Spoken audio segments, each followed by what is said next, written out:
Celaeno, one of the Pleiades, occupies a curious space in Greek mythology. She is not the most prominent of her sisters, yet her presence ripples through both the heavens and the tangled stories of mortals.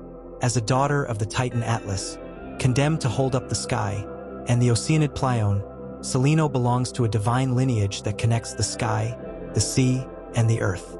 Her name, meaning the Dark One, reflects both her place in the star cluster. She is associated with one of the dimmest stars, and something more symbolic, the idea of hidden power, quiet influence, and ancestral shadow. The most enduring story associated with Celaeno and her sisters is their transformation into stars. According to myth, the Pleiades were relentlessly pursued by the giant hunter Orion. The chase lasted for years, and to save them from his advances, Zeus took pity and placed the sisters in the sky. There, they formed the star cluster known today as the Pleiades, an asterism visible to the naked eye and used as a seasonal marker by ancient peoples across the globe. Even outside Greece, cultures from Japan to the Americas have mythologized the Pleiades, giving figures like Celaeno a kind of global immortality. Yet in the Greek tradition, her role remains understated. She is part of the divine constellation, but not its loudest voice. Where Celaeno steps more directly into myth is through her union with Poseidon. In several versions of the myth, she bears him two sons, Lycus and Nycteus. These sons are said to have fled from Euboea to Boeotia after committing a crime or facing political turmoil, depending on the version, and eventually became involved in the founding or ruling of Thebes.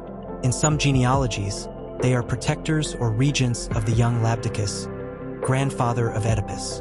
Through them, Celaeno becomes an indirect ancestor to one of the most tragic lines in all of Greek mythology, the House of Thebes, marked by fate, prophecy, and sorrow. Her influence is subtle but deep.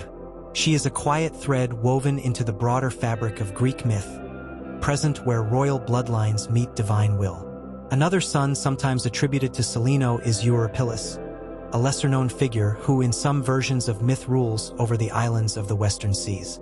This suggests that Celaeno, though often remembered for her dim star, was also imagined as a mother of kings and distant rulers, her offspring representing power that arises from the edge of myth, from forgotten coasts and shadowed lineages. There's a poetic contrast between Celaeno's quiet mythological presence and the visible constellation she belongs to.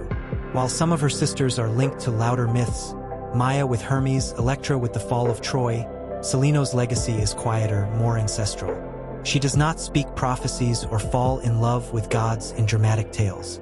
Instead, she becomes a figure of deep time, of inherited influence, distant memory, and the hidden foundations of power. The Greeks themselves seem to sense the strange beauty in the Pleiades. Hesiod described them as seasonal markers for planting and harvesting. Sailors and farmers watch them rise and vanish.